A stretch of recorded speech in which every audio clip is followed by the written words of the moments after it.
G'day, Michael. How you going? Good, Pato. How are you, mate? Yeah, great. I saw you went for a run with Merlin when he was passing through town recently. Yeah, I did. Yeah, Clayton Talbot sort of lined that up, and yeah, I think there was three or four of us that spent the good part of the day with him. We met him in Hyde Park in the middle of the city, Yeah, and yeah, that was awesome. yeah, it would have Yeah, it been was the unreal. best day. Yeah, Yeah, yeah, yeah. he's like he was loose, just an amazing guy. Yeah, how good is he? And he's like only like 22 or something like that. Yeah, I figured maybe aged a bit on the trip, but I thought he was a bit older. But when I met him and he said he was only 22 or Yeah. early 20s anyway, I Yeah. thought, yeah, he's very brave as well. Oh, You know, yeah. Running just along beside the road with those trucks going past and then just sleeping in beside of the road. Like that would scare me. I think even hanging out of a hammock up in crocodile territory, Yeah. I was surprised that he made it through the Northern Territory alive. So, uh, but no, we had a really good time with him, and Um, yeah, even got a good chance to tow the chariot around, Yeah. push the chariot, and that was surprisingly heavy. Yeah, I So had to go too when I went running with him a few weeks ago, and yeah, it was heavier than I thought. And when I stopped, I was going downhill, and I started yeah, freaking out because it was heavy. I was thinking, I don't know if I'm going to be able to stop here. yeah, it gives you a good push along. Yeah, Yeah, and then when I started going up a bit, I thought one of the guys was maybe hanging onto the back of it. So it just yeah, he's got good calves. He's got some strong legs there to keep dragging that around. But yeah, now, it was a great day out because it was really good to spend time with someone who's just, oh, I don't know, just has made up this adventure. And, you get to spend a little bit of time with him just doing this amazing thing. yeah, And then you just go back to your normal life and then yeah. he keeps going. Yeah. So, Well, no, I've followed him all the way after that. And I've seen quite a few messages and yeah, yeah, great guy. he's still alive in the Hardcore Harry's challenge as well. Like he's up to 33 kilometers a day. Yeah, I've been following it. I couldn't, I couldn't believe it. I thought he would have just crashed in a heap once he got to the bottom of Tasmania. Yeah, And then when I saw he's just still running every single day, mm. wow, Impressive. I can't wait to hear, if he wants to in the future go and tackle another backyard ultra, yeah, he's Yeah, got a chance of killing it. yeah, I He's got a reckon. killer mindset, hey? Yeah. Yeah, he's Um, tough. Oh yeah, he's a tough dude. So how long have you been a runner for, and how did you get into it? I've been on and off for a long time. So I think in basic terms, I played a lot of soccer in my youth, and probably in my 20s, I did a few just city to surfs in Sydney here. They're 14 Ks, so relatively short compared to what I've been up to lately. And yeah, I quit soccer when I was about 30 and then played golf for a few years and got nicely out of shape. That's, not real good for your fitness wandering around the course. Yeah, Um, yeah, and in my early 30s, I think I was like 33, 34. I decided after a couple of years I was going to sort of get into running and try to get fit again. I sort of got sick of I'd lost that feeling of feeling fit. yeah, And I did I got back into some city to surfs. And then for some reason, I can't pinpoint it, but I just had this feeling I always wanted to do a marathon. But I was really naive about it. I just had this thought in my mind, if you do a marathon, you just lose all your toenails right. and like bad stuff happens to you. Yeah, And I was actually talking to a friend of mine, to his wife, who she had just run a marathon. And I was like, totally surprised that she had gone and done it. And I got talking to her about it. And yeah, so I think I was like, I'm 53 now. So this is like, 20 years ago. I set myself on doing a marathon. And like I do sometimes, I just made up this ridiculous goal with no knowledge of it. yeah, I'd heard like running sub 3 hours is like elite. So I'd never run a marathon. And I just thought that's going to be my goal. yeah, So yeah, in summary, I ran four marathons in my 30s, and yeah, I just remember the first one was an absolute disaster. yeah, I just knew nothing about. I didn't have a running watch. Yeah. knew nothing about nutrition. I think I remember I had like 8 goos actually safety pinned to Right. my running shorts. I didn't even have proper running shorts. And they all fell off in like the first 100 meters. And I Yeah. was devastated. So that just gives you an idea of like how scientifically I approached it. Yeah. The And so did you I break broke it in 3 hours? my third one. So I somehow did about 3 hours 20 or something in my first one. And I cried when I went across the finishing line, not because I was proud of myself, but I was just so happy the pain had stopped. Yeah. Still remember it. And I was exactly like I am now after a backyard ultra. I'm like, I'm never doing that again. That's Yeah. just terrible. I've retired. Yeah, didn't run for 3 months, went back and did another one the next year and ran like 3:07. Had a running watch, had a running belt, Mm, sorted myself out a bit. And then, yeah, had a year off. I retired again. yeah. And I think when I was 30, 39, I did my third one. And mate, I ran 2 hours, 59 and 45 seconds. Wow. I destroyed myself, but Yeah. yeah, I just remember just making it like, 42 Ks with 15 seconds to spare. It was pretty awesome. Yeah. Did breaking 3 hours in that race, did that like kind of change the trajectory of your running journey? I don't think so because I think what happened was it was kind of like that thing that I almost like ticked the box and I retired again after that. I was like, oh, I've done that. Yeah. And then the next year I went again and I was actually probably fitter and better, but I ran like 30 seconds over 3 hours. I just couldn't, I think because I'd broken it, I couldn't break myself again to break it. Right. Yeah. Um, and then I actually retired from marathons properly Yeah. and I started playing. So I was 40 then. I started playing over 35 soccer. I went back to soccer. Yeah. I was Okay. the fittest bloke going around playing park soccer down the local park. Yeah. You know, I was like, I was a very, very fit midfielder Yeah. coming off marathons. The Yeah, so Pato, then I had, yeah, so then I didn't do any more running. yeah. Then I didn't, like I'd go for jogs and stuff to stay fit for soccer. But then I had like more than a decade off Mm, before I did any events again. right. So Okay. I'm like off again, off again. Yeah. So That's been my thing. how long have you been on for this time? I reckon I've been really on for since October 24. Right. Okay. That's what I say I was really on. So I did go back and run a marathon in September 23. Yeah. I had a bad ankle injury with soccer. I ruptured my ankle ligament, had to do a whole bunch of rehab, and then I set myself a target when I was at a pretty low point that I'm going to get it all sorted out, finish with soccer. I broke my ribs a couple of times playing soccer as well. I must be fragile. It's not rugby league or AFL. Right. So yeah, so I went in the Sydney Marathon September 23, ran like 3 hours 50. Hated it, just wasn't fit enough, like suffered again.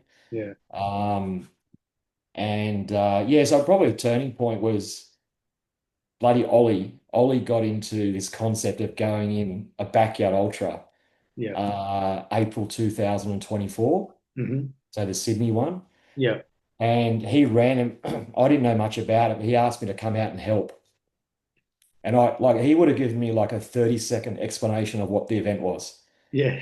I took a chair, about 3 bars, a book, and I think 3 or 4 bananas and some Gatorades and went out there. I was the worst crew ever Right. because I just couldn't. He'd come off a foot injury himself, and I was worried he was going to hurt himself. So Right. I wasn't like pushing him or anything like that. I was sort of almost happy when he finished. But Yeah. yeah, that was the gateway, Pato, was April 24. I saw this backyard ultra. Um, and then later that year, he entered again in October. Yeah. And I think it was probably around September that year, he started also talking about Narrabeen, about the Narrabeen All-Nighter, this 12-hour event. Yeah. So that was September 24. He started talking about that. And I decided I'm going to go in it with him. Do you think Yeah. the way you feel about running now is stronger than it was the other times you had stints as being a runner? Yeah, it's a good question. I think I'm heaps more locked in. Yeah, And as I say, you haven't sent me these questions, so it's interesting you asking me that. Yeah, I think I'm just heaps more locked in. I think when I was doing the marathon training, I was just always running by myself, yeah, which I do. I do like doing that, but the marathon was yeah, I was very individual. mm. I wasn't part of any run clubs. It was just like, um, yeah, the backyard ultra. I think I've just, yeah, it's going to sound cheesy, but I've just fallen in love with the format. With the Backyard Ultra Run Club that I'm part of. Um, I've just had an awesome 12 months. Yeah, I've met so like in that I've met heaps of great people. yeah. Just become friends with some awesome people and just absolutely love the events. How did you? Until near the end. Then I absolutely hate them and then I retire. And then about a week later, I'm ready to go again. Do you remember how you were introduced to Clayton and the Backyard Ultra Run Club? It's all about you, Pato. So, Right. so no, seriously, so thank you. Yeah. No, massive gateway. Because what happened was I'm a real nerd researcher, love a spreadsheet, all that sort of thing. And I think before Ollie went in the October 24 back at Ultra, I decided I was going to try to learn a bit about it Mm. and came across your podcast. And I just started listening to heaps of them, even though I hadn't registered for one. Yeah. And I remember vividly like December, put on a podcast, December 24, and you were talking to Clayton. Yeah. I think it was like mid-December or just before Christmas. Yeah. Well, yeah. It was. Yeah. Yeah. And then Clayton mentioned his Backyard Ultra Run Club. I think the only two things I heard was that they were the slowest run club in Australia Yeah. and it was going to be down at Maroubra near the beach. Right. And I love the beach, so I thought, yeah, I'll just go down and check it out. Awesome. It's not my normal go. I'm like normally apprehensive about just going and meeting up with a random group of people I don't know. Yeah. So who else Um, was? Do you remember who else was there at that I one? remember vividly because I sat down and there was this bloke there sitting there chewing the fat called Jashi. Yeah. And, and I was like, I've heard of this Jashi. Yeah. He's like, he's won stuff. Yeah. So I was just listening for any gold from him. I Yeah. think the first yard I did was with Simon McCauley, Oh yeah. The the ropes. Roach. Yeah. So I never met him before, but he's doing this run walk thing on his watch. And Mm. I didn't know what that was. So I Yeah. started doing a run walk with him and Yeah. he's pulling out boiled eggs and like, telling me about putting noodles in Ziploc bags and like this guy's, it was all just a bit, yeah, I had the best time just listening to people and some of the, Yeah. yeah, just funny stories and, Yeah. had a barbecue and a swim afterwards. And I That thought, was yeah, I good. was hooked after that paddle. So Yeah. Yeah. That's yeah, so unreal. thank you. That was really that was really good. So it's hard to believe that was only about 12 months ago. Yeah, because I reckon a big turning point was I was speaking to Simon and then Clayton afterwards, and they started rabbiting on about this thing called a Horson's Oh yeah. Backyard Ultra Challenge, and a lot of people know about it, but for people that don't, it's this online challenge out of Norway to run 1 yard every single day of the week. Yep. So if you think about it, this was like December 27. I met these blokes, they were talking about horsing. So I was like, yeah, I'll just naively, I'll give that a go. Yeah. So then January 1, I was straight into horsings. Cool.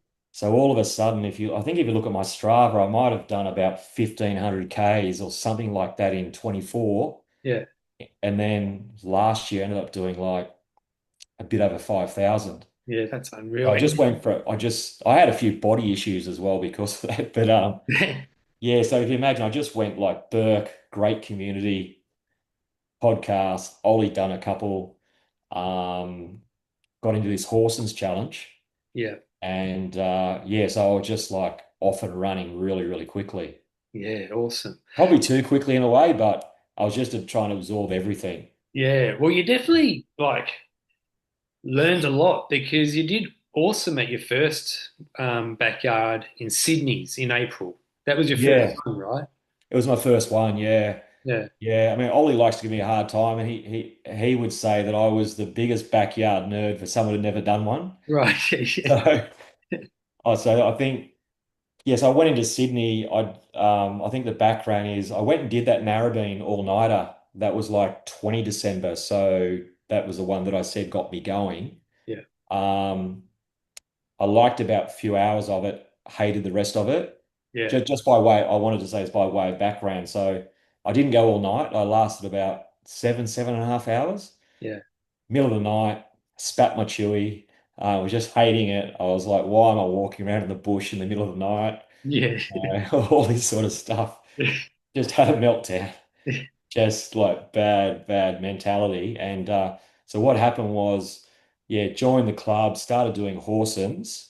Um, I went on just quick. I went on holidays. I already had a holiday planned to Japan, Right. and Yeah. I forgot about it. And about a week later, Pato, because of bloody horsens, I was in this hotel deep in the snow. I couldn't do any exercise out the hotel, Yeah. and I was getting up at 6 a.m. every morning, and I was walking, mostly power walking, a bit of jogging, 67 laps of this 100-meter corridor. And then I was just listening to your podcast to make the time go fast. Oh, that's awesome. And that's when I heard you talking to Gabby Villa, Right. Yeah. okay, from Intense Eat Fit. And I'm mentioning that because that's, I think, all those factors. I went and signed up for Gabby's Fuel to Thrive program. Yep. Hope I got the right name there. Yes. Um, I think it is. Yep. Things Fuel to Thrive. And actually signed up in that by late January. So this is why when I went to St. Ives, I had, I guess I started getting some really good kilometers under my belt. I took a lot of learnings out of Narrabeen, Yeah. and I got my nutrition really, really well dialed in for someone that had never run a backyard ultra. Yeah.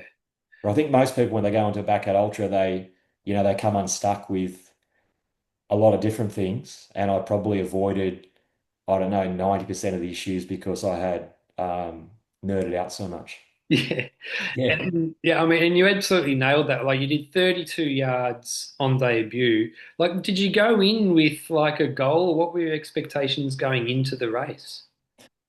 Yeah, I went in with not one goal, but I went in with a few goals. Like so number one, I wanted to beat Narrabeen. So I was like, I just gotta so that was like I was just trying to tick boxes. So I was like, yeah, I want to get past 70 Ks.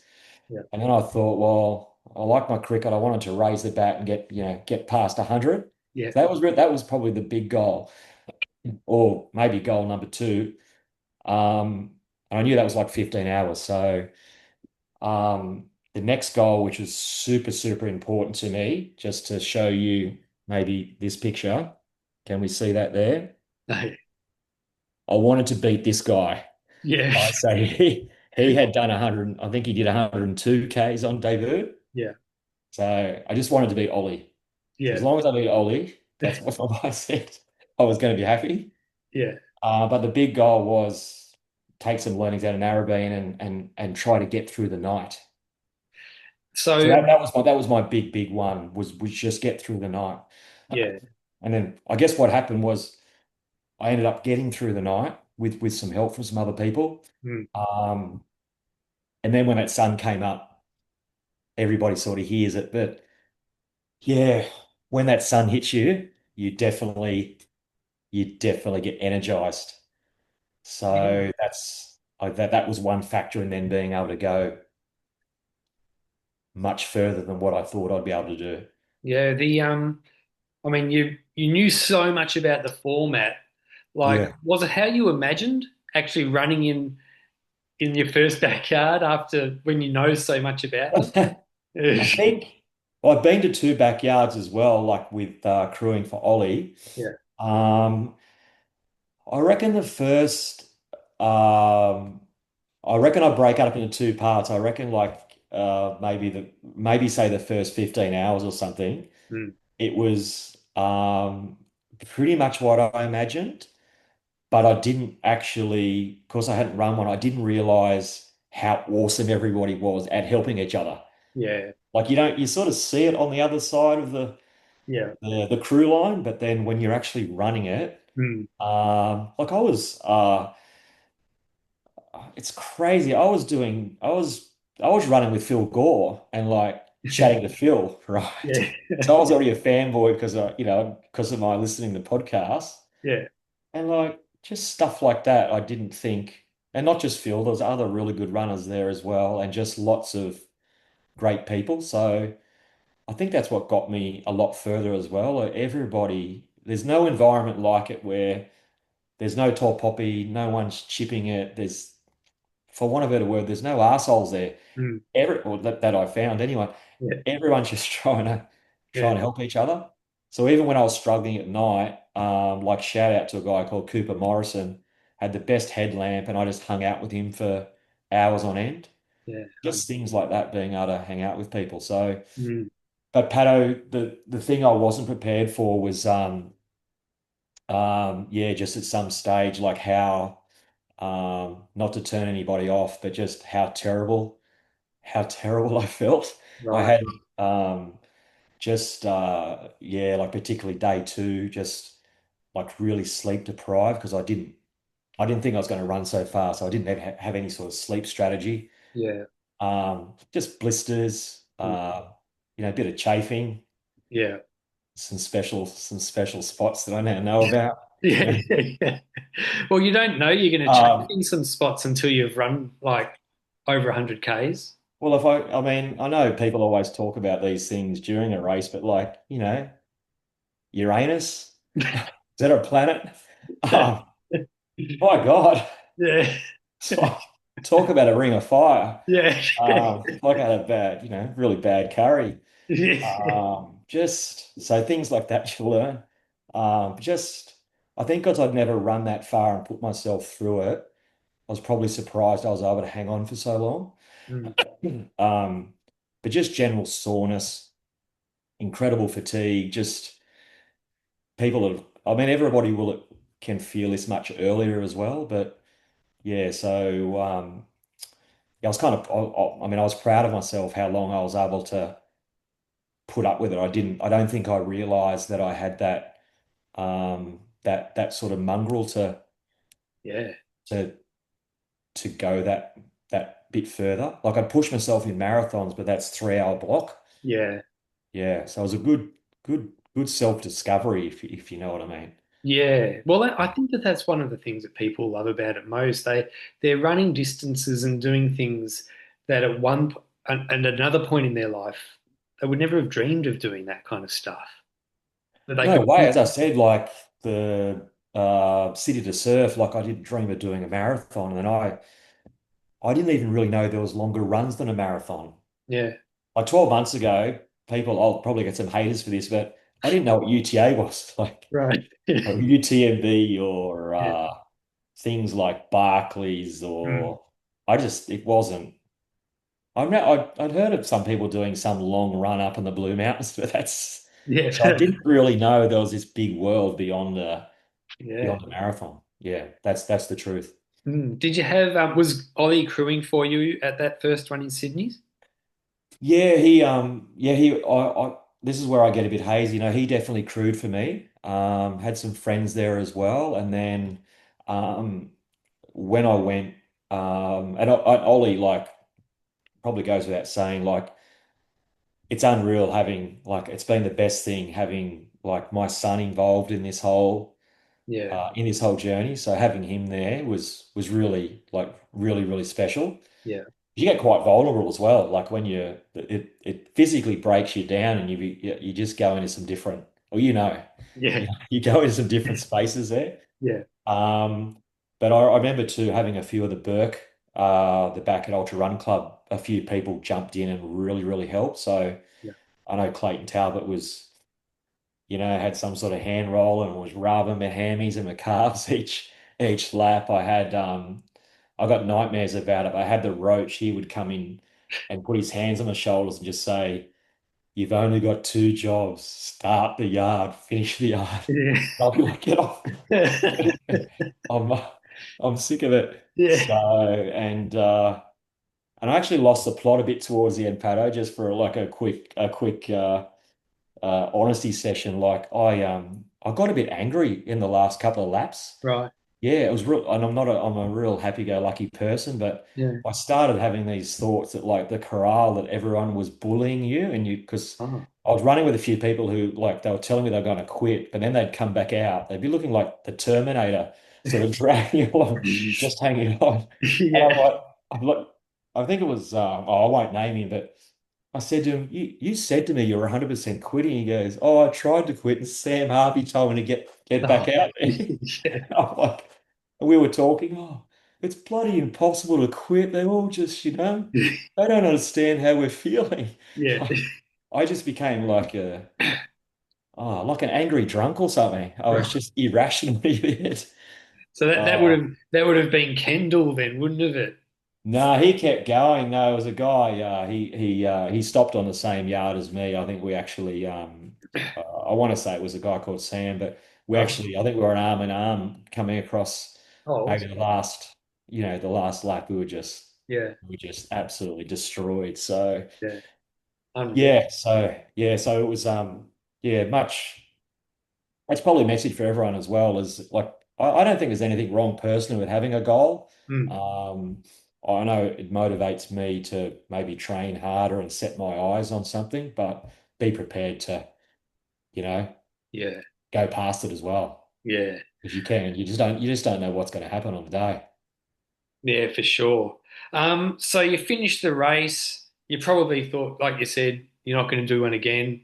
But how long did it take you to decide you're going to do another one and you're locked in Coffs?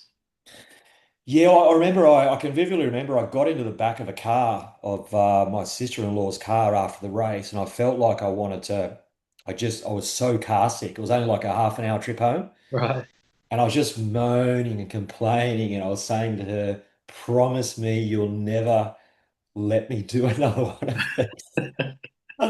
And yeah, I licked my wounds for a few days. I was really sore. And I will say my experience is you can feel quite low after a backyard ultra, Hmm. like mentally and physically. I had a few days of just didn't sleep very well. And but I think by Friday that week, I was like, by the weekend, I was like, yeah, man, I could have gone longer.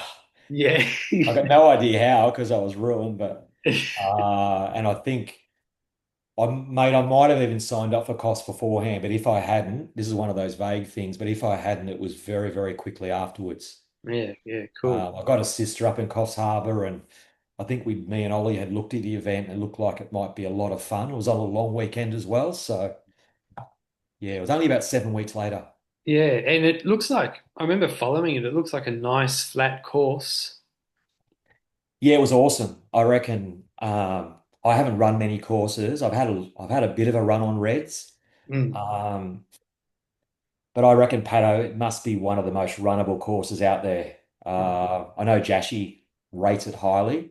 yeah, And it's at a showground, so it's got a really big indoor hall there.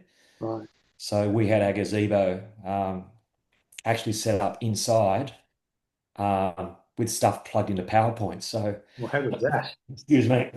Yeah, no weather, no issues, Yeah, and no, the event was absolutely fantastic. yeah. Keelan Birch, who runs it. It was awesome. It was big like Sydney with the amount of numbers, but because it's just in like a not Coffs as a town, but it's not a big place. Mm, Had a really good community feel to it, and yeah, lots of families, lots of kids running. yeah. Awesome. It was really good. Yeah. Yeah. So you ran a new PB of 34 yards, but were you Yeah. taking it as like hardcore seriously as you took your first one? Yeah, I took it just as seriously, and I mean the great thing was Ollie was going in it. Yeah. So then I mean we'll talk up a bit of a game that we really try to get one over each other, but most of the time it's very friendly. Yeah. Particularly now that I've got one over him, he's a bit more humble. Yeah. Just obviously shout out to Ollie there. Um, I took it very seriously, but I think the issues were I was a bit stuffed after Sydney. Yeah, And because I was doing this Orsons, the next afternoon after Sydney, when I was buggered, I was still out doing a yard. right. And so in retrospect, and this is once again to Ollie, he knows I say this is no excuse for why he got one over me. But for me, coming into Sydney with like such a steep, big prep, and then sort of busting myself and then continuing the Horsens challenge. It just wasn't very sensible. So I felt okay going to Coffs. But I did genuinely get sick Mm, the day before, and that was because Ollie had been crook, and then we had 7 hours in the car together, and he managed to pass it on to me. mm, So I went into it hardcore to do as well as possible, and I did really, um, sort of feel like I pushed my limit again to get to mm. the 34. Yeah, no, I 34 is, really wanted the 1-2 assist. That would have yeah, been just ego, but it would have been really cool. yeah, But we had actually we had a great time together. yeah, Like yeah. to spend 34 hours running with him and run through the night and we had my two sister-in-laws, who we call the aunties. Mm, They did their debuting crew up there. Clayton knows them well. They were absolutely sensational. Like on debut, they got a first and a third, yeah. and yeah, they were awesome. But yeah, it was a very really really special event. So Ollie beat you in that one, and he after that race he was the um Sheekey. The Sheekey PB holder, he became. Yeah, Yeah. he beat me in that race, and that little bugger beat me mentally as well because even like just a quick funny story, we got there the day before and we'd spoken to Keelan and we were trying to get a good gazebo position and he said, well, come along and volunteer the day before. Mm, So we went there for about 2 hours the day before and helped with setup and things like that. And I still remember we got introduced to Keelan and then Keelan introduced his dad to us. And his dad looked at Ollie, like, Ollie's young looking. And well, he is young. And he said to him, oh, so how many yards are you hoping to do tomorrow, young man? And Ollie just like, he's not arrogant. He just said, I'm here to win it. No, he yeah. said, I'm going to win it. Mm, And I was just like, mm, so even on the first night we were there, he's recording Insta stories, mm. live Insta stories, whilst I'm running next to him, telling everybody how he's got this race wrapped up Yeah, yeah, I and remember no one can seeing that. touch him. Yeah.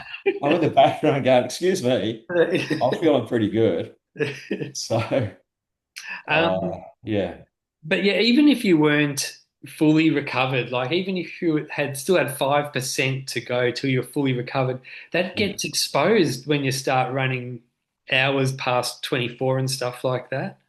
Yeah, I think that's exactly right because I remember it was not like Sydney. I had a really good first night. Mm, I was in good nick. Um, we were even trying to get a shower lap in. mm. We tried to start this tradition, mate. It's got no traction yet. We tried to start the bathrobe lap, Right. and we were going to have a shower at yard 24, Yeah. and then get the bathrobes on, brush the teeth in the corral. Yeah. But the shower block was too far away. Right. So so we did a bathrobe lap anyway. Yeah. It was special. Yeah. No one knew what we were doing. It looked a bit weird. Got a bit steamy in the bathrobe too. You've got to get my robe was too thick. Oh yeah. Yeah. But Even coming back to it, Pat, yeah, I was in good nick, and I think what happened was I all of a sudden just ran out of energy really, really quickly. mm, Like I changed from unleaded to diesel or something. There was a wrong fuel in there. right. And I was out, I went from going pretty well to I think 3 laps I was out. Yeah.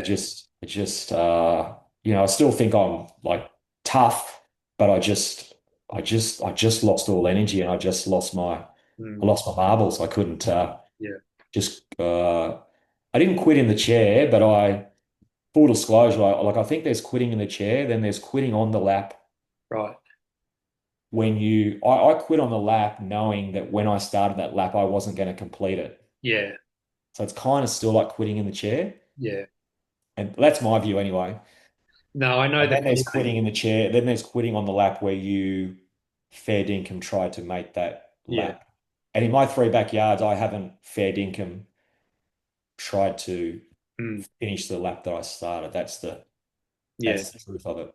Yeah. No, I know the feeling. Like there's definitely been races where on my last loop I'll just walk out for 50 meters and think I can't go in. I can't run anymore. I'm just going to turn. Yeah, yeah. Can I tell you something funny? It's one of the worst comments I've ever made. Yeah. I probably, yeah, I'll say it. I probably shouldn't make it public, but oh, I'm going now. So about lap 26, there was this runner, I won't name him, but I think it was 26, 27. We're in the corral and there's an ambulance parked just at the back of the corral. And one of the runners who I'd chatted to a couple of times, he comes out of through the corral and he's on an ambulance bed. Right. He's sitting up, but the ambos are pushing him into the back of the ambulance. And I had this thought in my mind, but then I verbalized it and I said out loud in front of everybody, is that still classified as quitting in the chair? Right. Even Ollie looked at me with a death glare. There was just silence. Like it was just everybody hating me. I was like, oh, did I say that out loud? I felt because I didn't know what was wrong with him. It Yeah. was the worst thing ever. So anyway, the only way I could reach out to him was through Strava. And I got hold of him about 2 days later and I just apologized. Did And he, he did said, he, no. He said it was kind of funny. He yeah. had rhabdo. Oh, okay. Yeah, that's pretty Yeah. serious. Yeah. So yeah, so he's actually in hospital, I think, overnight. And I'm like, is that quitting in the chair? So the things you say when you're Uh, getting a bit delirious. um, so when did you think to yourself, I'm going to do 48 yards? I think after Sydney, after I got through the first night before Coffs, I had a thought. It probably wasn't really locked into it, but I had, let's call it a thought that I've done one night. How do I do two? Yeah.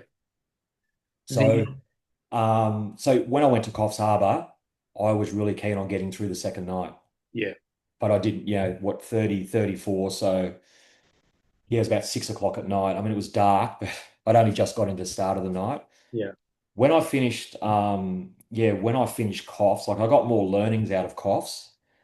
Um, I registered for Sydney again, Yeah. for September, and pretty early on in that preparation process, I was like, okay, I'm going to go laser focus for.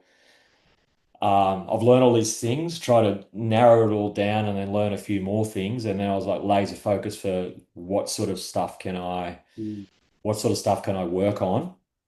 Yeah, that was pretty much it. It wasn't even 48 hours. It was like my goal was get through the second night. Yeah. Okay. Yeah, so straight away I was onto it. I had a break after cost, but I had like yeah, July, August, September, like 3 months to really try to work out how to do that. Yeah.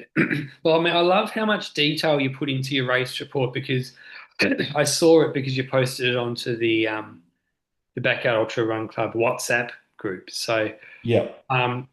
so like I had a really good read of it, and I've have you done something like that for all your races, or was that the first one you'd done? I didn't know I did it. I did it for the first one and I've done like I've just sort of added a few extra things for the other two, but then I haven't sort of put it out there. Like I do like sharing, I haven't really done it. And when I look back at that the race review for Sydney for April, Mm, it's very scattery as well. Like there's some gold in there, but it's like it's very busy and all over the place. And I sort of did it. I probably did it too early as well. All my thoughts hadn't settled in. right. Yeah. But I have after every one, I've probably got a bit more constructive and a bit tighter on what I've learnt out of it. Like it might just be like 6 or 7 things, where I think that first backyard ultra, I probably got like 20 things on there. Yeah. I So yeah, I see. do that exercise each time. I got that off. I think Jashi and Tim Moffat. Yeah. Tim in particular had really nice, even like PowerPoint presentations. Yeah. And then he would add each time to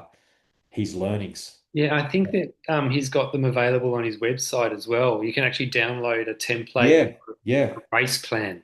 So yeah. I mean, how good's that? Like that's that another what I love about the community is people are happy to share. yeah, Yeah, yeah, like I'm an unreal. open book. I'll just share and just try to learn things off other people. Sure.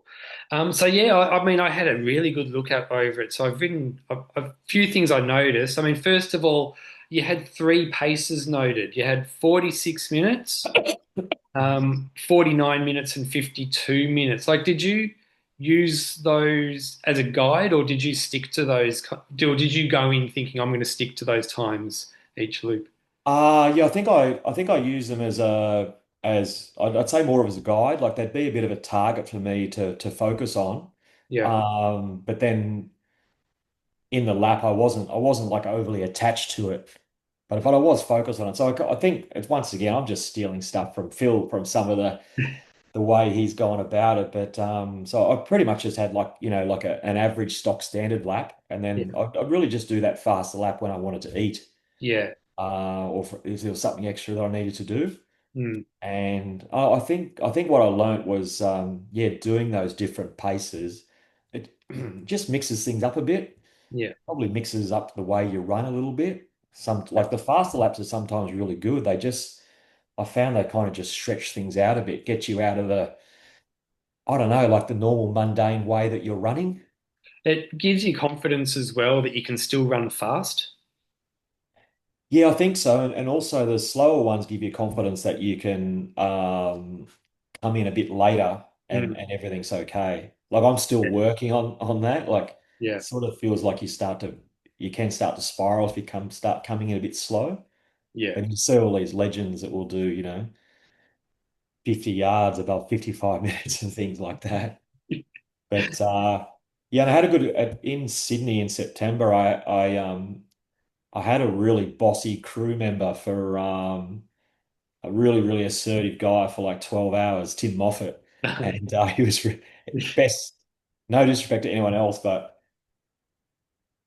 best crew guy just for taking control and all that sort of thing. And Pat, I was in my third backyard ultra, I wanted to do a shower lap. yeah. This is just on the topic of fast laps. And I think I had 45 minutes down.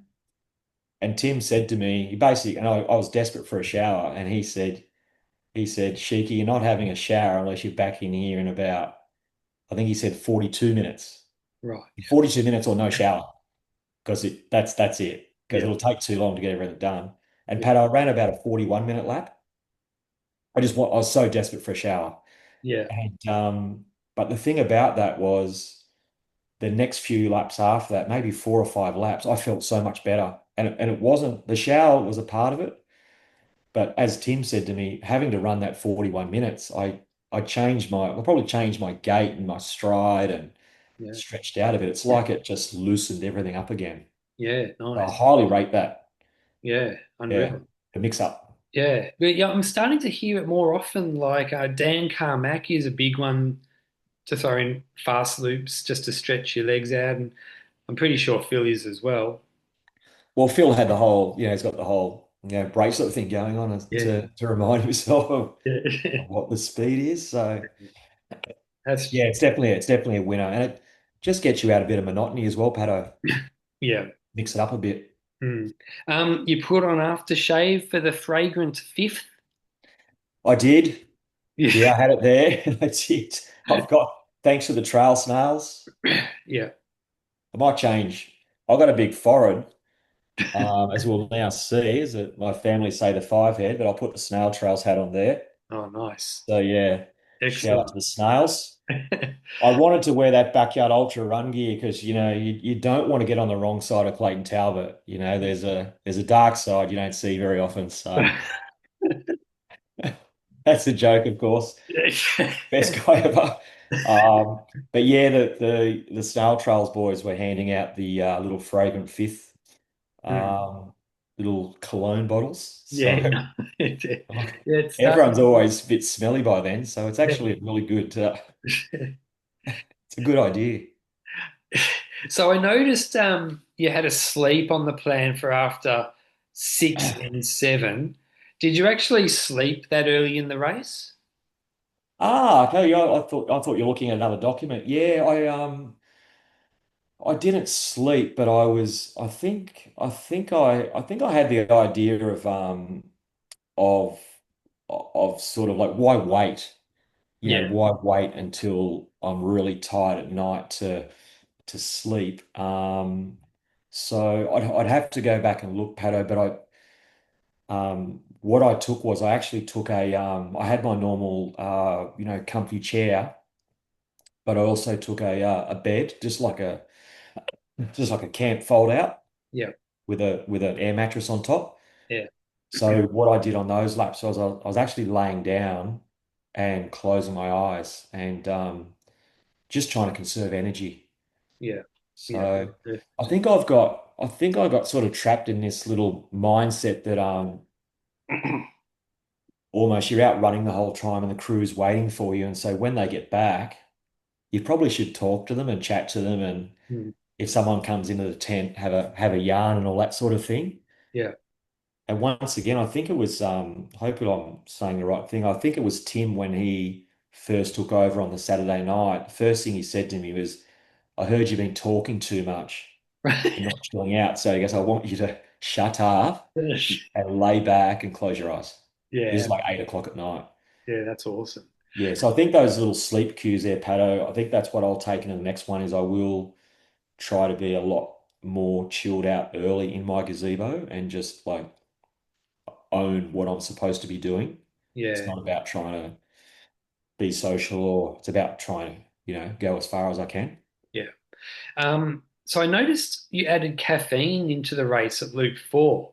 Was that correct? Yeah, I was following I'm a coffee drinker. Yeah, I've actually stopped recently, but I'm not a big drinker, but I just had my whole plan was around hitting targets for carbs, hitting targets for salt, hitting targets for protein, and hitting targets for caffeine.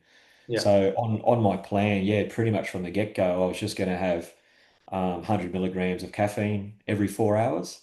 yeah. So I think you'll see on my plan, I've pretty much had there a Morton gel, Mm, the caffeinated ones, and then like a chalk recovery mix every 4 hours, yeah, which helped me get a fair bit of protein in. yeah, sure. Yeah, so I won't do that again, Pato. I won't start the caffeine so early. Yeah, I think yeah, I that just thought makes, I thought, well, it's beneficial, it's a stimulant. yeah, I'll just get into it straight away. yeah. But Yeah. next time you So think you'll probably wait till maybe into the first night, maybe get some I'll sleep first. I'm gonna wait. Yeah, I'll play it by ear, but I might hold off until the second day because I've been clean of it's been cleared out of my system since the start of January, Mm, and not so much for backyard. I just get sick of hanging out for a coffee, really. yeah, yeah, And fair enough. I've always wanted one, so I was like, I'll just go cold turkey. Yeah, Um, yeah, my plan this time will be to hold off, try to get some more. I've got to get more sleep, particularly on that first night, because I know I was starting to get on night two, I was definitely getting some hallucinations. yeah, okay. Um, Nothing amazing, just like the grass got longer, it was waving around at me. Yeah. I was think there was a photographer or someone standing there. It's a tree stump. Just that vanilla. Were you Just starting also to lose it a bit. were you also thinking to yourself, yes, I've reached the stage where I'm having hallucinations in a backyard ultra? I don't know. I think I was waiting. I think I was waiting for something better Right. because I've been talking to some hardcore people out there. I can't. Some of the hallucinations they told me, Yeah. I was like, I want to get something really like awesome. Yeah. So I was going to say what I won't even say it, but there was some crazy hallucinations that people are having. All Yeah, right. yeah. I Yeah. was like, but then I don't really want those either because that's Yeah. No, you you go run don't. off Yeah. run into the bush or something naked. So, Yeah. but Um, I need that. That's one of the keys for going further is more sleep because it just impairs everything, just your yeah, judgment and maybe your willpower and your mentality. yeah, for Yeah. sure. I noticed it said Panadol at loop 8. So was that pre-planned or was it in response to feeling some pain? I think I might have. I might have, I can't remember it taking it that early. So Right. it might have just been there as a prompt to, Yeah. because I remember at that time, I know I was still feeling good early. So it was probably just something that plan you're looking at for the next one, I'm already in the process of just tidying that up and simplifying and cleaning it out. It was really busy. Yeah. I sort of just didn't want to forget a whole bunch of things. So I No, think there's it's some good important to stuff. let you know the crew at some stage, Yeah. at some stage we're going to introduce some Panadol. So Yeah. Yeah. yeah, but I don't remember taking any Panadol until maybe, yeah, well, my memory of it anyway is maybe day two Mm. or very late. Yeah. When you do take it, like, how long do you feel like it actually works for? Because whenever I take it, it really only seems to last about 90 minutes for me. Yeah, I think that's for me. I think I get it seems to go into my system quite quickly. I Yeah. know if I have like a Panadol, like a caffeine combo, Yeah. the next yard, I'm like, yeah, let's go, baby. Like I'm feeling, I'm back, Yeah. I'm back. And then, yeah, I'm with you. I reckon it does give you a buzz and loosen you up. But then I reckon, yeah, maybe the second yard after that, I'm back to, because Yeah. then I know I'm thinking, oh, geez, I could use another one, but I know I've got to wait. So they Yeah. do, I think they definitely do take the edge off. They probably they take a good edge off for a while, then they probably just Mm. backyard, they lose their effectiveness. Yeah. Um, Yeah. yeah, you're definitely paying a lot of attention to taking care of your feet. Yeah, because I had really, I think that was one of my main gripes in my first two backyards. Actually, my toes have been really good. Well, pretty good. Just had, in my mind, really nasty blisters on my heels. And I know in St. Ives, the first one, it was very much caused by getting some getting dirty socks.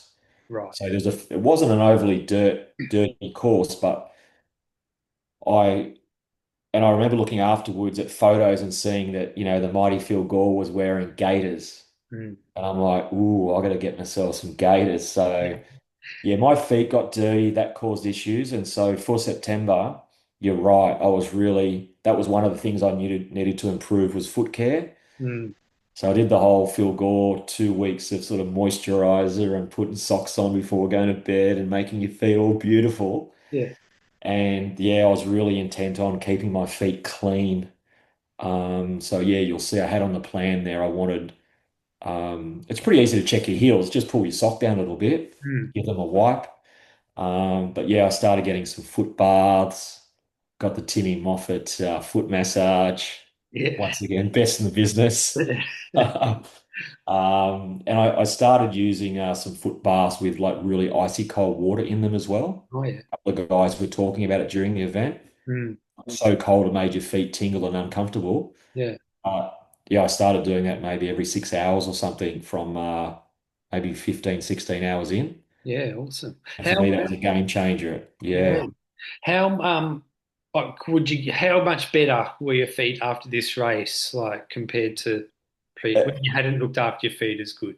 Yeah, eventually they were just as bad. Yeah. For I think just eventually something had happened. Maybe I'd got some dirt in there, and they did get. I don't When I say bad, I don't think they're bad in the context of a Jashi Mm. or of a Jimmy B or those sort of guys. What they can put up with, it was just more really really big blisters on my heels that were just really really uncomfortable. But they didn't come until I wouldn't say they stopped me. They just maybe one little factor, Yeah. but my feet were beautiful for a long period of time, like just nothing, no hot spots. Um, just felt good. So that's what I'll take in the next backyard ultra as well, is just really just be passionate and precise about foot care. When you noticed the blisters, when they finally did appear, Yeah. did you pop them or what did you do? I didn't really know. I sort of hear different things about what to do. When they first came up, they weren't massive. They sort of were hot spots. And yeah, once I sort of realized they were forming, then we take them up. Mm. Excuse me, Pat, I said it before we started. I got a bit of a chest thing going on. That's all. Um, No, I didn't pop them, just tape them up. And Hmm. then I think they sort of formed in different areas and but no, just left them alone. No, okay. And maybe I Um, should have. yeah, yeah. I mean, I always thought that you meant to pop them and then put tape over them. Yeah. That's what I've done when I've had them in the past, but I've never had them too bad. Probably Yeah. 'cause I haven't gone far enough. Yeah. I don't know. They can come up early. Yeah, yeah. Yeah. So I love how much detail you went into on the plan for your crew to follow as well. And just an example is like making sure that they know that they need to get the noodles on early so they're not too, so they don't burn your mouth when you try and eat them. Yeah, well, I tried to just tried to get all the timings correct. Mate, can we stop? Yeah, yeah, yeah. I'll edit this bit out. Let me just get a drink of water. Yeah, yeah. No worries, no I've got worries. something there. I'll be 1 minute. Yeah, It's just starting to escalate. yeah, yeah. No worries, man. Okay, cool.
Jeez, can't promise anything. Hopefully that's going to be a bit better. Yeah.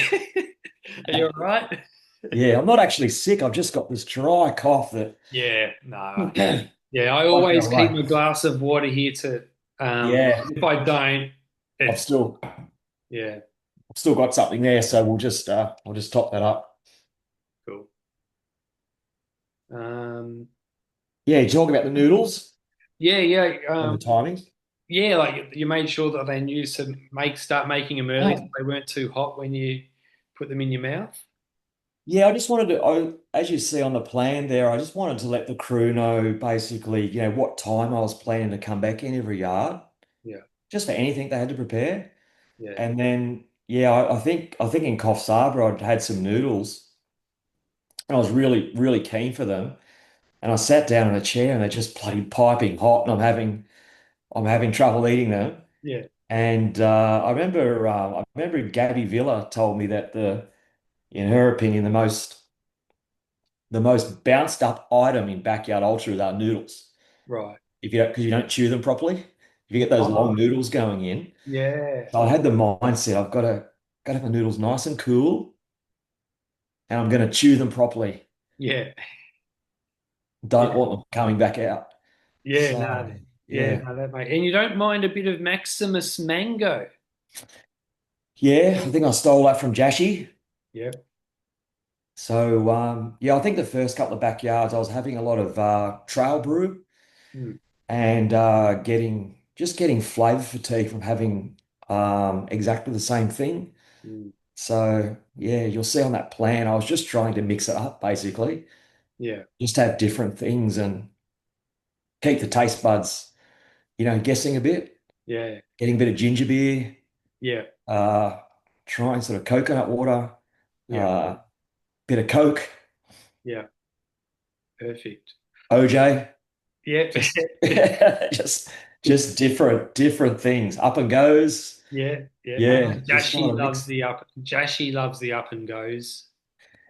Yeah, I think when I think of Jashi, I think of the Maximus, the up and goes, and maybe the Turkish delights. Oh yeah, yeah. I'm going to take. That's something I have to remember to take to my next race. Some Turkish delight. Mm, Yeah, they're good. yeah. Yeah, they're good. Um. Now on loop 17, you noted that you were feeling some nausea, and Tim gave you a salt tab. Mm, is that right? Yeah. Yes, he knows what he's doing, doesn't he? I reckon when I was feeling nausea, maybe maybe it was just about having some water instead of what I was going to have. Mm. So Tim was probably on to make sure there's bit of salt going in there. Well, it definitely doesn't sound like the first 24 hours were totally smooth sailing. Yeah, that's where I sort of get a bit vague with the memories. Like, no, I'd say that I think they're never smooth. I sort of agree with, I, I never used to quite believe it when I was hearing the really elite runners saying that, like even after lap 6 or 7, Mm. they might be feeling it. Yeah. I was like, really? Are you? Like, is that having you just started sort of thing? Yeah. And you'll hear a lot of, a lot of runners say, even when they run a long way, they'll say the first 24 hours, um, yeah, can be challenging. Yeah. So I think I had a bit of nausea. I remember coming back in with some random shin pain, Right. which I hadn't never had that feeling before. Mm. And then Tim just basically told me what he thought it was, gave it a rub, put some Voltaren on it, said that'll sort itself out, and then it didn't come back again. Yeah. So Yeah. Tim's yeah, good, just sorry. but Tim is good. Yeah, just I guess he's been there, done that. But Yeah. that's a good example of having confidence Mm. in what's happening. But I Yeah. think yeah, I think Pato, I think pretty much once you've I don't know, like once you've done 6 or 7 loops, you've already done a marathon. Yeah. And it's a lot of Well, time on your feet. It's probably longer on your feet than if you did run a marathon. yeah, like oh, absolutely. And I guess the thing I've learned is that which is good is expect it. Yeah. That'd be my main thing for people is like expect that you're not going to feel like Christmas pretty early. Yeah. Pretty early. So, I think the first day, yeah, you still can get very tired. You can get niggles. Mm. I had my knee heavily strapped up before the event, so it was. I remember it was bugging me honestly on the start line, probably just like a 1 out of 10. Mm. But I'd said to myself that like within a few laps, something else will be bugging me, Yeah. and so it's absolutely fine. Yeah. Yeah. So, And um, is that what happened? yes, exactly what happened. Yeah. Yeah, I Perfect. forgot about the knee. Yeah. I mean, the only bad thing with I had this really, really heavily taped knee and I got it taped up on the Thursday. And so some of the tape started coming off before the race. Mm. So I was in my office on that morning and I was at home in the morning. I was about to go to the race and I noticed some of the tape coming off. So I actually grabbed some sticky tape and just did a homemade job trying to patch up a bit.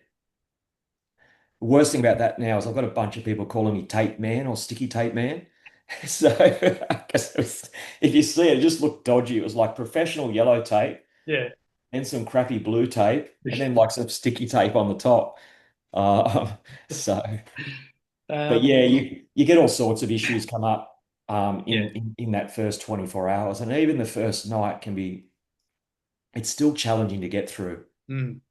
Well, I Yeah. noticed on the plan you also noted that on loop 22 you did wear the tutu, but it was a bit of a nuisance having to take it off. Oh, I got the shits with it. Yeah. So, I mean, you might have heard the story. I think once again, just mentioning Clayton Talbot, he he puts his tutu on over the top. Right, yeah. 'Cause I think in his first backyard, he injured himself trying to step into the tutu. So Mm. I've always been wary of the tutu. I Yeah. just had when it was on, I just had trouble getting access to my water bottle and my food, and I don't know. You got to love the tutu, but I must have went into a funny frame of mind. I was like, oh, get it off me. I don't want these bloody tutus. They're just Yeah. distracting me. Yeah. I'll have a bathrobe, but I won't have a tutu. Well, did you wear the bathrobe on loop 26? No, I didn't. And it's because of the bloody tutu. I went in Yeah. this mindset of, right, okay, no, you're locked in here. We don't need any funny stuff. Yeah. Yeah, to annoy me. I'm yeah, not putting on a bloody bathrobe. yeah, I wish I had it because I had my first shower. It would have been epic, but yeah, I went into I think I was into locked in mode that yeah, I yeah. don't want any Sounds like gimmicks. I just want to yeah, get this thing to go big. yeah. So how were you feeling physically like once you were in new PB territory after 35 yards? I remember like I was definitely in that rough place again. Yeah, Not as I'm trying to think exactly what the difference was. I think overall I just felt I didn't feel as bad as what I had done before at that time. yeah, I had a bit more. It was just like an all-round thing. I think my nutrition was better. I had a bit more energy. mm, Um, I'd had a bit more sleep. There was more people in the event, so there was some more vibes. yeah, Um, but yeah, I still think it was really good at having that milestone because once again I wanted to knock off I wanted to knock off Ollie. yeah, He's 37 really badly. yeah. And as anyone knows there, like honestly, he dead set tried to stitch me up for a few yards. He sent me out without my glasses, Right. 1 yard. And then I think the next yard I really needed to play some tunes to get through it. And I had wearing these Shocks headphones. I went to play it, it wouldn't play, and he'd sent me out without my phone. Right.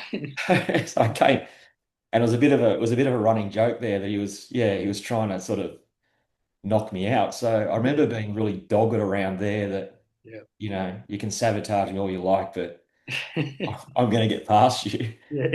Um, no, but he was really good at crew at the time. You know, he got sort of everything came back together, and yeah, I wasn't feeling too bad, Pat. Mm, I didn't have any big problems. Like I didn't have big blisters. I didn't have chafing. I didn't have some of those nasties. My stomach was good. yeah. I just had that sort of real fatigue. Yeah. And when did you start thinking about closing in on 48? I think I just try, it's going to sound a cliche, but I think I got in a, I think I got, I found the second night, later on the second night, quite tough when it got down to, I think there was just three of us for quite some time. So me, Ezra, and John Berry, Yeah. and we weren't running together. Just John had a run walk strategy going. I guess probably Ezra was going a bit quicker than me. We might a little bit of banter, but going back to your original question, yeah, I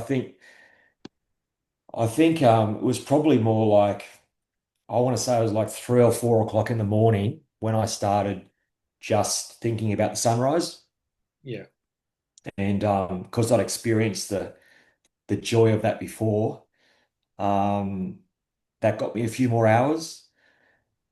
And then from memory, it was only the sunrise that was keeping me going. Like I was really starting to Yeah. struggle physically and mentally, and just started to slow down quite a bit. Hmm.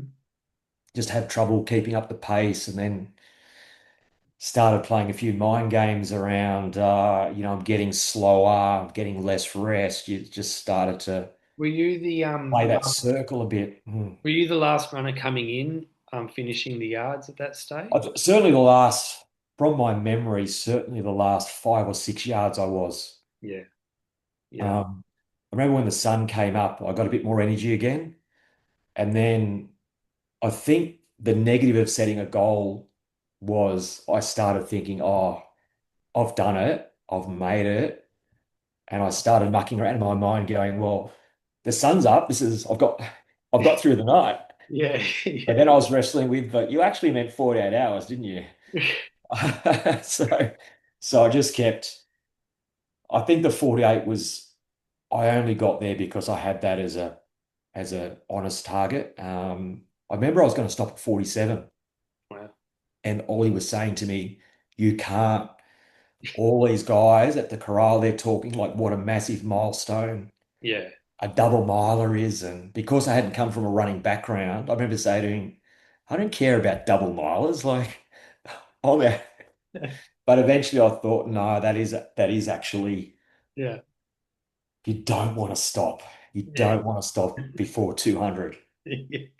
Yeah, so you can hear I guess I gave myself an out then. I was suffering and truth be told, I probably could have gone a few more yards, but you always have that thought Mm. afterwards. You Yeah. so like you mentioned before, you started but then turned around, came back. Yeah, and I think what happened, Pato, and this is a tip for everyone, and it's what I'm trying to move away from. I've done it in other races as well. I started comparing myself to the other guys. Mm. That's what was really happening near the end. Yeah. I'd be staring at them through the bush as we were coming past, watching their gait, watching how they'd run. So when those guys started coming in 5, 6, 7 minutes quicker than me, Mm. um, yeah, I started to spiral and just think I can't keep up with these guys. Mm. Whereas my learning there, it should just be all about they do what they do, get the yard done, Yeah. reset, go again. Yeah. That's what I've got to take on board big time for the next event.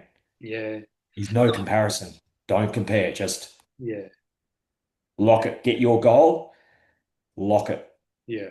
Yeah. Um, so that run must have given you heaps of confidence, like heaps of, and you know that you really do believe now you can go 72 plus.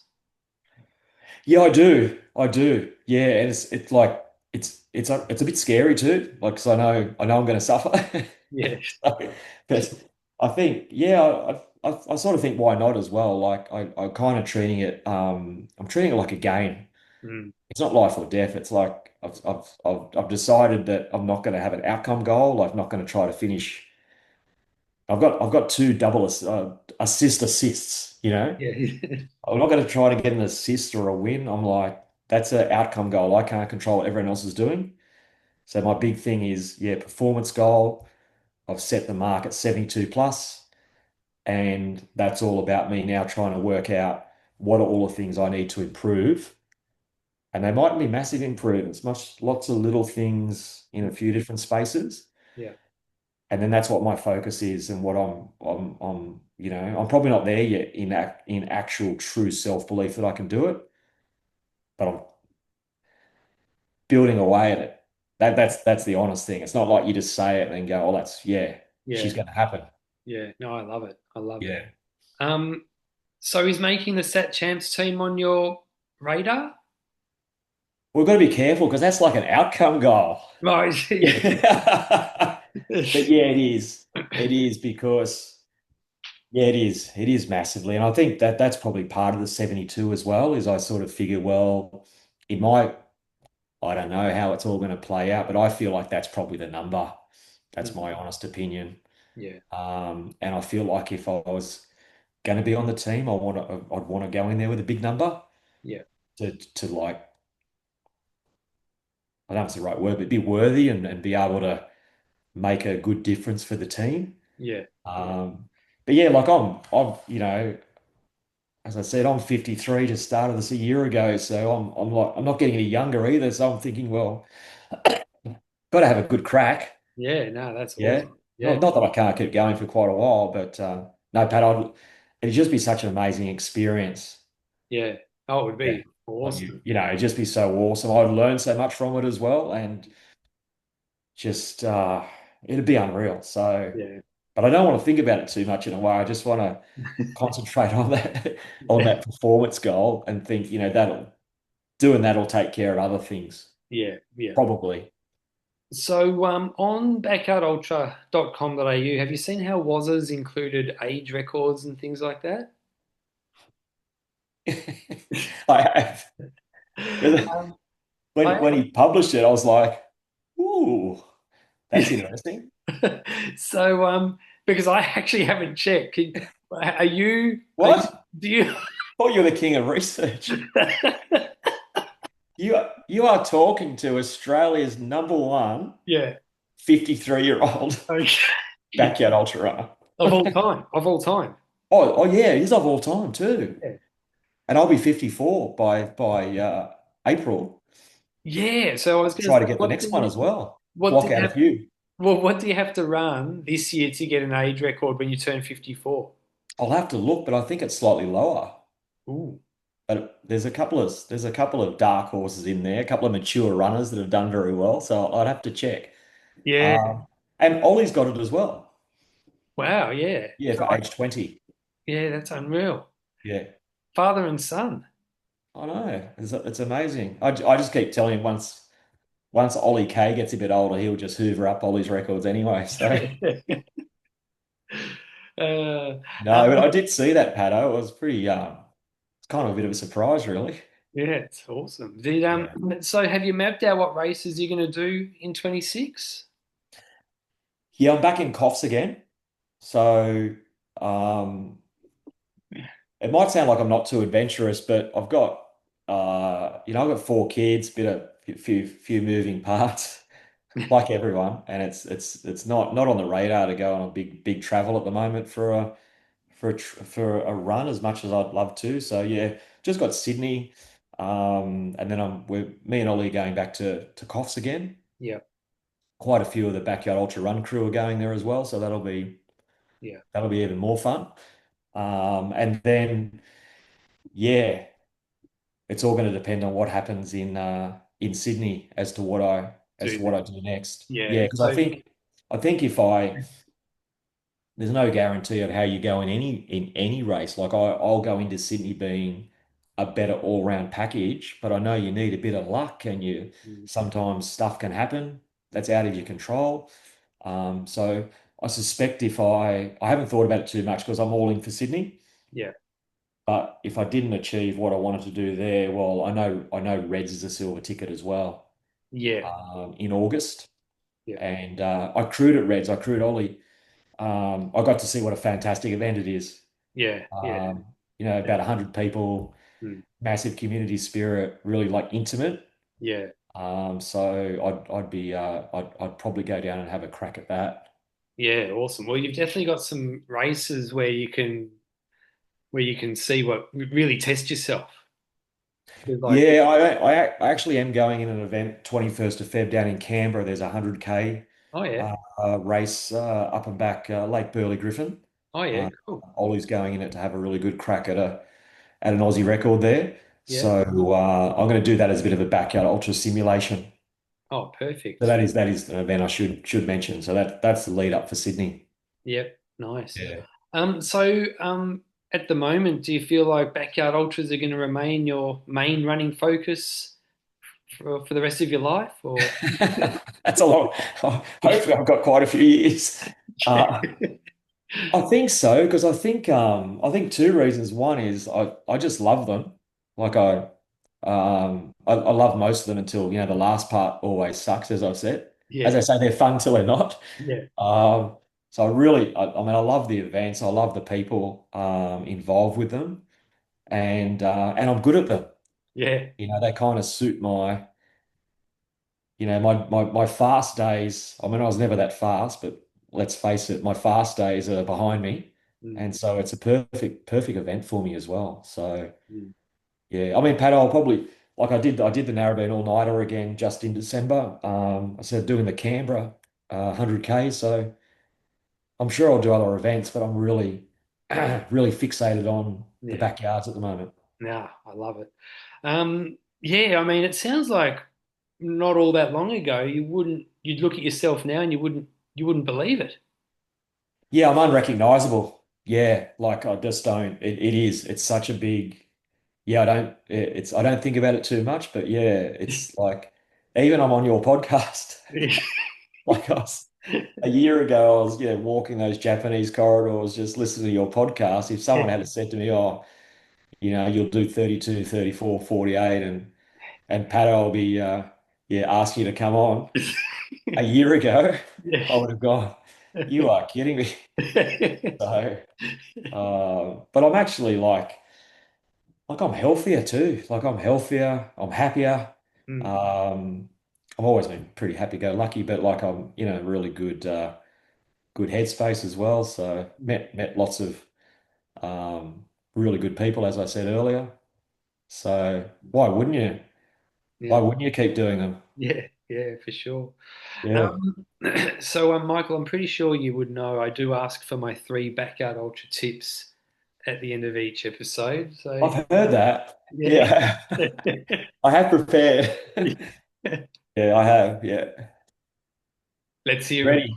Let's hear You them. ready? Oh, in a drum roll. Where are I've got notes. Oh, I love I it. better have a quick look down at them so I don't. Yeah, I don't. So I don't forget them. So I did. I've got three, but before I go into it, I was just having a conversation with a newbie who's as a person I'm helping prepare for their first backyard ultra. Yeah. We just had a conversation today about those little nasties of chafing, particularly chafing, Yeah. chafing and blisters. So if I can just give a shout out to anyone, particularly doing their first backyard ultra, make sure you chafe, try to avoid chafe at all costs. Mm. So it's not part of my three, but I'll just throw that in there. All right. Make sure you understand And some. how do they do it? How do they? I would say my go-tos for me personally would be tape up your nipples. Yep. You do not want blood coming out of those things or just fabric rubbing on those things for a long period of time. So Mhm. I put down a little bit of non-stick tape and then I put tape over the top and then I put pseudo cream on top. Okay. I'm doing the old pseudo cream, right? So, Yeah. and then I've never had an issue. Yeah. That might sound like too many layers.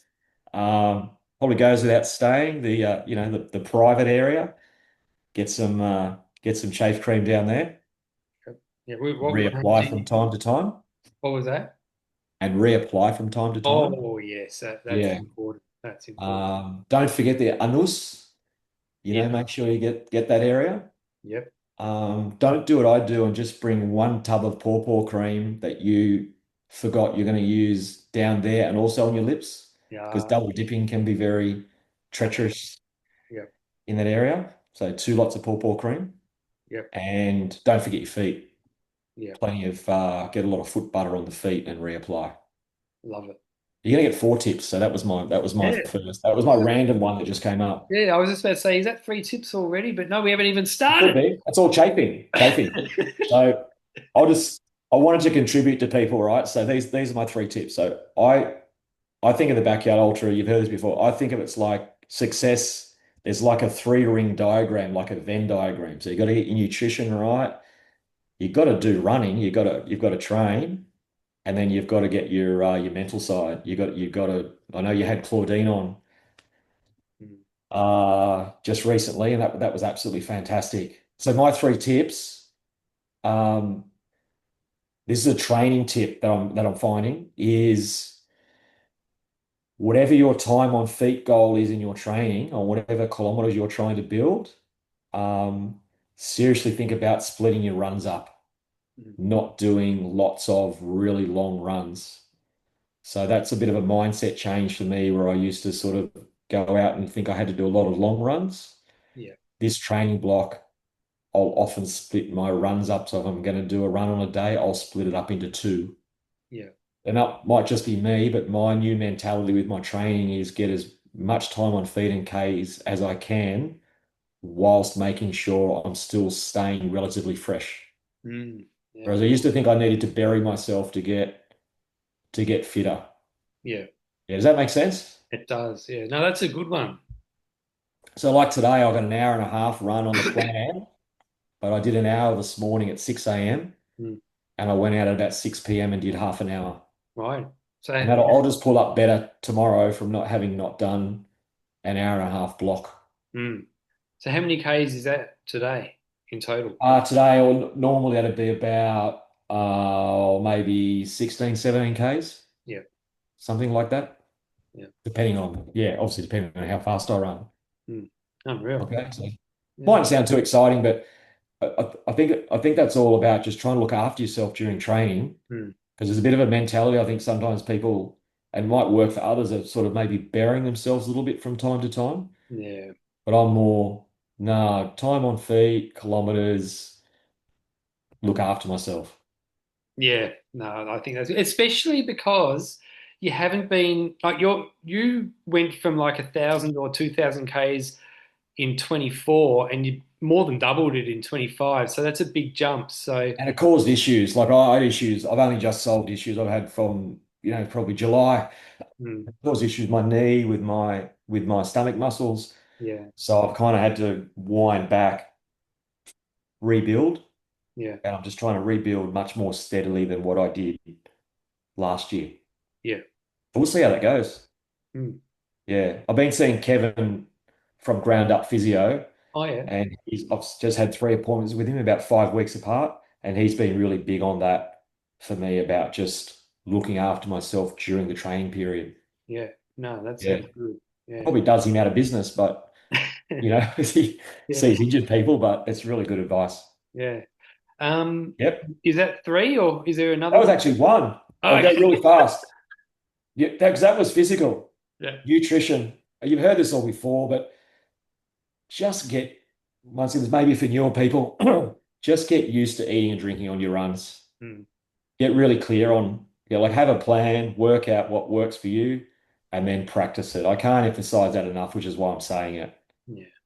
Probably been said before, but No, it's a good one. work out what you like. The last one, I mean, Claudia talked all about this, but it's find a way to do some work on your mindset. Yeah. Um, that's very, very broad. But that can be just starting to listen to podcasts, get an idea of some areas you might want to work on, and then go to work on that. So just really try to focus on those three areas. Yeah. Can Yep. you share like how is that how you've worked on your like how have you Uh, worked on your well, mindset? how I've worked on it is I did a little bit of work with I once again podcasts. I started listening to Rob Mason Mindset for Runners podcast. Yep.